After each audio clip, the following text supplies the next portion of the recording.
नमस्कार, आप देख रहे हैं जनता टीवी। मैं हूं आपके साथ अमन त्रिपाठी। बुलेटिन का आगाज करेंगे एक बड़ी खबर के साथ। बड़ी खबर, बड़ी जानकारी। लोकसभा के अंतिम चरण का मतदान कल होना है। कल सुबह 7 बजे से लेकर शाम 6 बजे तक मतदान होता नजर आएगा। पोलिंग बूथों के लिए पोलिंग पार्टियां रवाना की जा रही हैं। 13 लोकसभा सीटों पर 144 प्रत्याशी चुनाव लड़ रहे हैं। वाराणसी, गाजीपुर, घोसी और गोरखपुर पर सभी की नजर है। प्रधानमंत्री मोदी ने यूपी में 32 जनसभाएं की हैं। वहीं मुख्यमंत्री योगी की अगर बात की जाए तो मुख्यमंत्री योगी ने उत्तर प्रदेश में 159 जनसभाएं की। प्रचार को लेकर सीएम की देश भर में भारी डिमांड रही। सीएम योगी ने देश भर में 205 जनसभाएं की। वहीं अखिलेश यादव ने प्रदेश में अकेले 42 जनसभा की। वहीं संयुक्त रूप से अखिलेश यादव ने 8 जनसभाएं की। प्रियंका गांधी ने 5 रोड शो किए।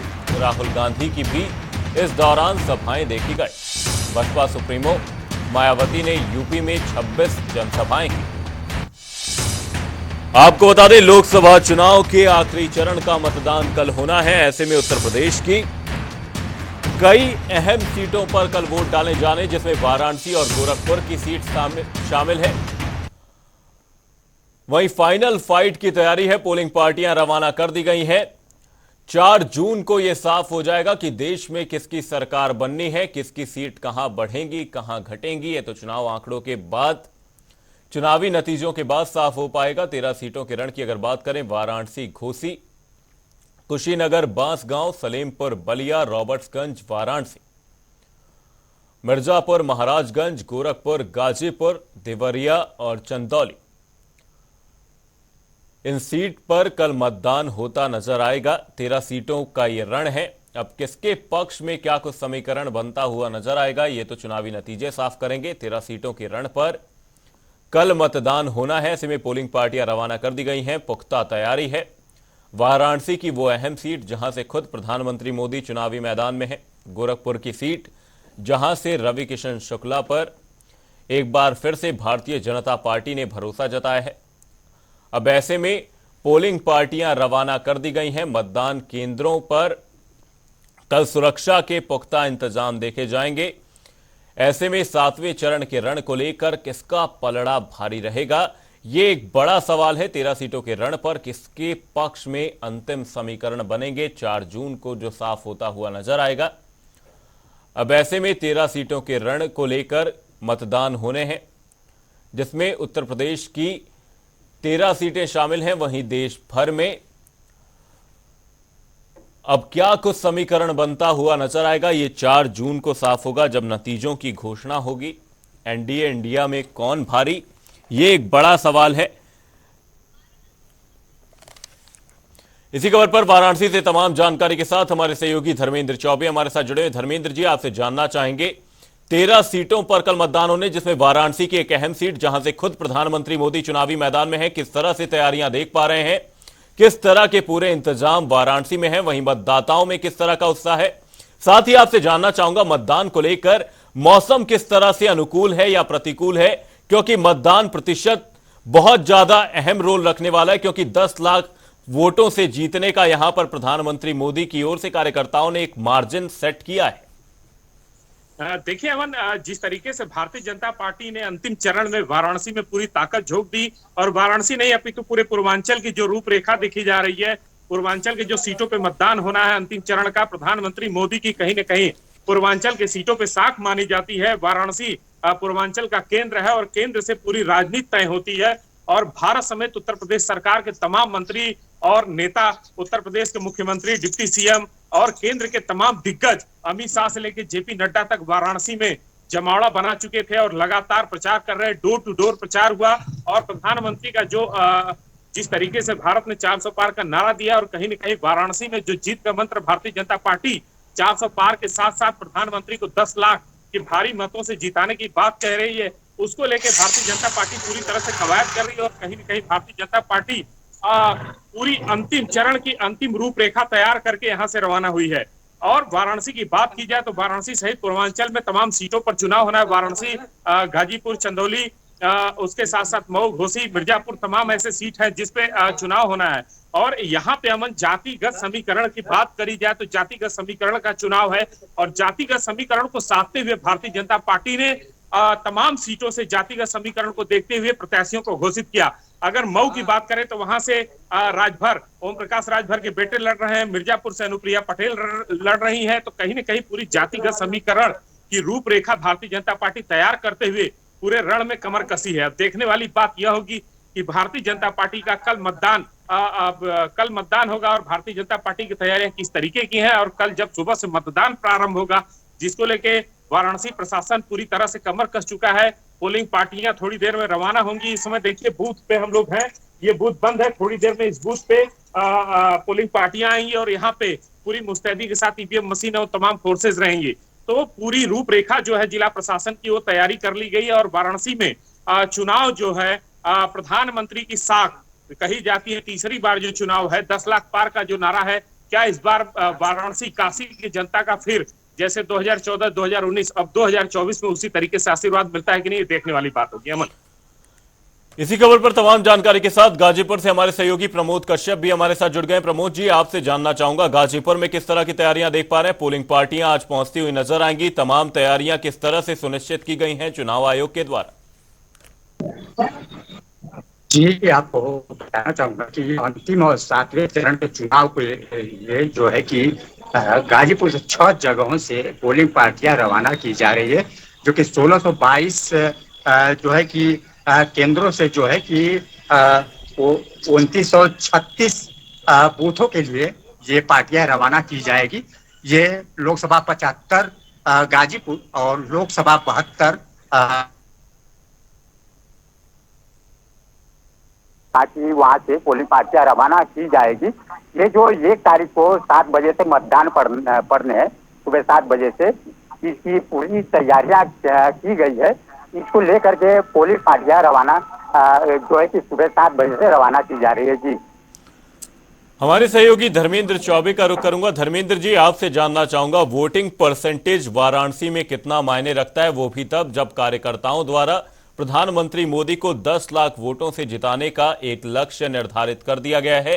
कल वोट परसेंटेज को किस तरह से देखते हैं? वहीं जिस तरह की गर्मी पड़ रही है, क्या यहां पर वोटिंग परसेंटेज को लेकर यह कयास लगाया जा सकता है कि 60% से ऊपर मतदान हो पाएगा?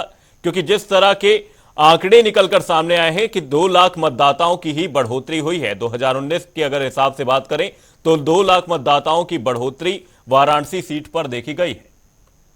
देखिए 2014 में अगर बात की जाए तो लगभग 55% वोट पड़ा था और 2019 में 58% वोट पड़ा था। लेकिन इस बार जो वोट परसेंट की बात है 2 लाख मतदाताओं के साथ, इस बार जो लक्ष्य इलेक्शन कमीशन और वाराणसी जिला प्रशासन ने रखा है वो लगभग 65 से 70% की उम्मीद जताया जा रहा है। क्योंकि सबसे बड़ी बात अमन बताना चाहूंगा, वाराणसी में जो टेम्परेचर है लगातार 23 मई से आज 31 मई हो गई है, लगातार टेम्परेचर में लगातार वृद्धि हो रही है और टेम्परेचर कल का जो रहा है 30 मई का 47.8, तो कहीं ना कहीं इसको लेके काफी चिंताजनक है। और भारतीय जनता पार्टी ने इलेक्शन कमीशन को पत्र भी लिख के भेजा है कि वाराणसी में जो निर्वाचन मतदान का टाइमिंग है उसमें थोड़ा परिवर्तन किया जाए, जिससे कि मतदाताओं को राहत हो, सहूलियत हो और वो आराम से मतदान कर सके। अगर इलेक्शन कमीशन द्वारा टाइम ड्यूरेशन की जो बात हो रही है उसमें अगर बढ़ाया नहीं गया तो कहीं न कहीं मतदान प्रतिशत घटने की भी संभावना है। चूंकि गर्मी इस कदर है कि लोग घरों से बाहर निकलना दुश्वार हो गया है और घरों से बाहर निकलने में लोगों की हालत हो जा रही है। और लगभग 9 बजे के बाद टेम्परेचर इस कदर पारा पकड़ रहा है आसमान की, लोगों की कई घटनाएं भी, बनारस में कई तरीके की ऐसी घटनाएं हुई हैं, लोगों की मौतें भी हो रही हैं। तो जिसको देखते हुए जिला प्रशासन भी पूरी तरह से कमर कसा है। अब देखने वाली बात यह होगी कि जो पत्र लिख के भारतीय जनता पार्टी ने निवेदन किया है इलेक्शन कमीशन के कि टाइम ड्यूरेशन बढ़ाया जाए, जैसे सुबह की जो टाइमिंग होगी उसमें तो उसी समय से स्टार्ट हो, लेकिन शाम के टाइमिंग में थोड़ी जो है इजाफा दिया जाए, जिससे कि आम जनता को सहूलियत हो और जो धूप है उससे थोड़ी राहत मिले। उसके बाद मतदाताओं में जो है वृद्धि होगी। अब देखने वाली बात यह है कि वाराणसी जिला प्रशासन और इलेक्शन कमीशन इस पे क्या निर्णय लेता है और उसके बाद वोट टाइमिंग में क्या परिवर्तन होगा या नहीं। फिलहाल जो टाइमिंग है वही अभी तक है। इलेक्शन कमीशन का कोई डेडलाइन अभी तक वाराणसी को लेकर नहीं आया है। अब जिला अधिकारी वाराणसी कल पोलिंग पार्टियों के रवाना होने के पहले उन्होंने ब्रीफिंग की पुलिस कमिश्नर ने तमाम मुस्तैदी की बात की, और अभी तक कोई ऐसी बात सामने नहीं आई जिसमें कि टाइम ड्यूरेशन की बात हो। जी अमन। 7वें चरण के रण को लेकर किसका पलड़ा भारी पड़ता है, ये एक बड़ा सवाल है। बहुत बहुत धन्यवाद आप दोनों सहयोगियों का तमाम जानकारी के लिए। 13 सीटों के रण को लेकर मुकाबला बेहद दिलचस्प होता नजर आ रहा है। आखिरी चरण में यूपी की 13 सीटों पर मतदान होने हैं।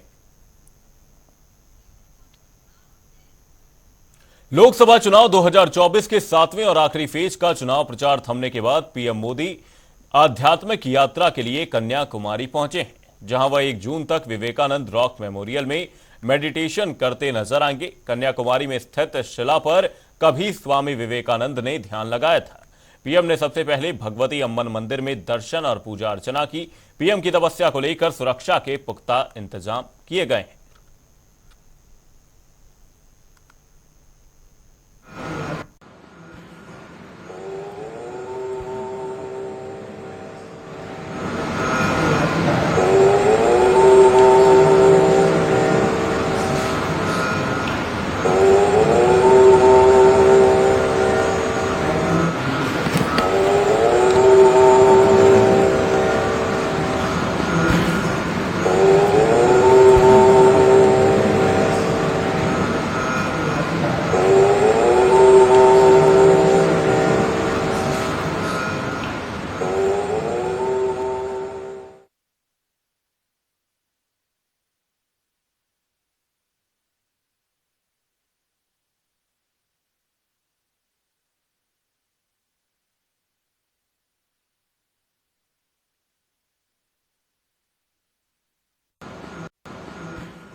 इस दौरान प्रधानमंत्री मोदी ध्यान में लीन नजर आए।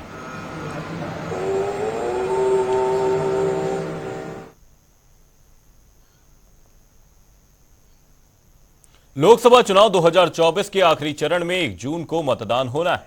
अभी तक हुए 6 चरणों के चुनाव में बीजेपी, कांग्रेस समेत सपा जीत का दावा कर रही हैं, लेकिन इन दावों की सच्चाई लोकसभा चुनाव का परिणाम ही बताएगा।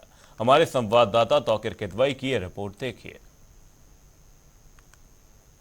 लोकसभा चुनाव 2024 के आखिरी चरण का चुनाव 1 जून को होगा। अभी तक हुए 6 चरणों के चुनाव में सपा, भाजपा, कांग्रेस जीत का दावा कर रही है, लेकिन इन दावों की सच्चाई लोकसभा चुनाव परिणाम ही बताएगा। लोकसभा चुनाव 2024 में भाजपा ने 400 पार का नारा दिया है और आज भी अपने बयान पर कायम है। बीजेपी प्रवक्ता एसएन सिंह ने बताया कि लोकसभा चुनाव के 6 चरणों का मतदान हो चुका है। देखिए, 6 चरणों के चुनाव संपन्न हो गए। 6 चरणों के जो आंकलन आ रहे हैं, जो परिणाम आ रहे हैं, वो भारतीय जनता पार्टी के पक्ष में आ रहा है कि भारतीय जनता पार्टी और पार्टियों से काफी आगे है। 7वें चरण का जो चुनाव 1 जून को होना है, उसमें भी भारतीय जनता पार्टी काफी बढ़त बनाई हुई है और भारतीय जनता पार्टी का जो नारा था 400 के पार, पुनः मोदी जी के नेतृत्व में पूर्ण बहुमत की सरकार, वो अक्षरशः पूरा होने जा रहा है। भाजपा सभी पार्टियों से आगे है। 7वें चरण का चुनाव काफी महत्वपूर्ण है। इस चरण में भी भाजपा सबसे ज्यादा सीटें जीतकर देश में पीएम मोदी की तीसरी बार सरकार बनाने जा रही है। इसके अलावा 7वें चरण में भाजपा के कई दिग्गज नेताओं के लिए गढ़ बचाने की चुनौती है, जिसमें सीएम योगी आदित्यनाथ का गृह जनपद गोरखपुर, पीएम मोदी का संसदीय क्षेत्र वाराणसी और केंद्रीय मंत्री अनुप्रिया पटेल का मिर्जापुर समेत कई नाम शामिल है। लोकसभा चुनाव 2024 में उत्तर प्रदेश में समाजवादी पार्टी भाजपा की कांटे की टक्कर है। इस चुनाव में किसका बल्ला भारी है, ये कह पाना मुमकिन नहीं है। आपके चुनाव होने जा रहा है, इसके बाद 1 तारीख के बाद 4 तारीख को काउंटिंग है। कहाँ लगता है आपको समाजवादी पार्टी का? देखिए, समाजवादी पार्टी और इंडिया अलायंस कंफर्म गवर्नमेंट बनाने जा रहे हैं। 6ठे चरण तक हम लोग 272 प्लस पा चुके हैं। अब हम लोग ये देख रहे हैं कि 7वें चरण में हमें कितनी और सीटें मिल जाती हैं कि हम कंफर्टेबल मेजॉरिटी और एक मजबूत सरकार चला सके। भाजपा की समाजवादी पार्टी भी लोकसभा चुनाव जीतने का दावा कर रही है। इस चुनाव में 3 मुद्दे सबसे अहम रहे। भाजपा का 400 पार राशन, आवास, वहीं दूसरी तरफ गठबंधन के नेताओं ने संविधान बदलने, आरक्षण खत्म करने और बेरोजगारी जैसे मुद्दों पर भाजपा को घेरने का भरसकर प्रयास किया। वहीं कांग्रेस की महिलाओं को 8,500 रुपए प्रतिमाह देने के वादे और सरकारी नौकरियों के दावे के बाद खटाखट और फटाफट भी खूब चर्चाओं में रहा। 7वें चरण में 13 सीटों में कांग्रेस पार्टी 4 सीटों पर चुनाव लड़ रही है और चारों सीटों में हमारी स्थिति बहुत ही अच्छी है।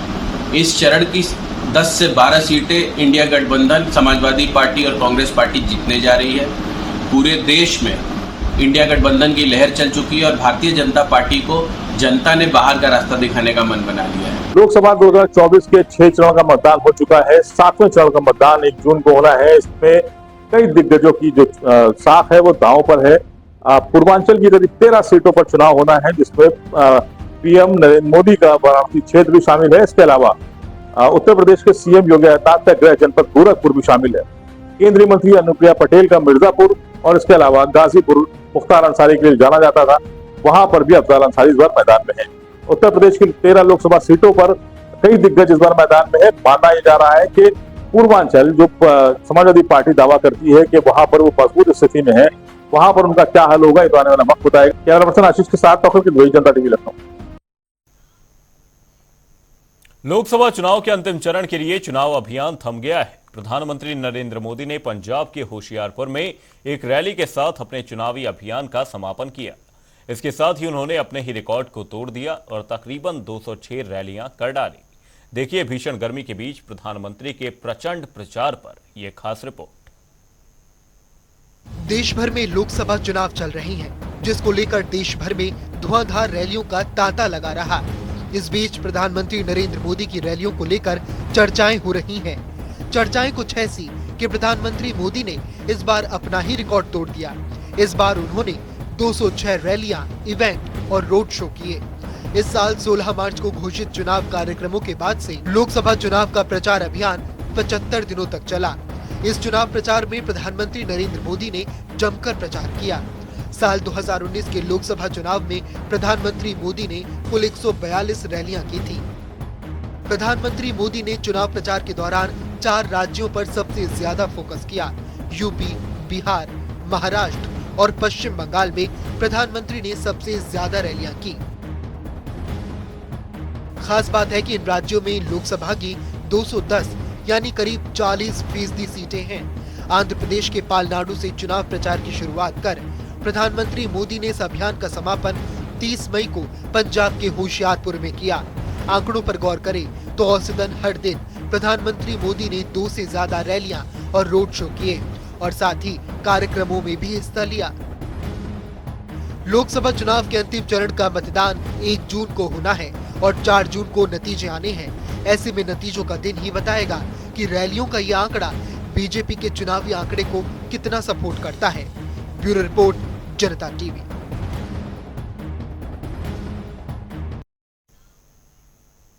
जम्मू कश्मीर में बड़ा सड़क हादसा हुआ है। जम्मू जिले में तीर्थयात्रियों से भरी एक बस सड़क से फिसलकर खाई में गिर गई। इस हादसे में मरने वालों की संख्या बढ़कर 21 हो गई है।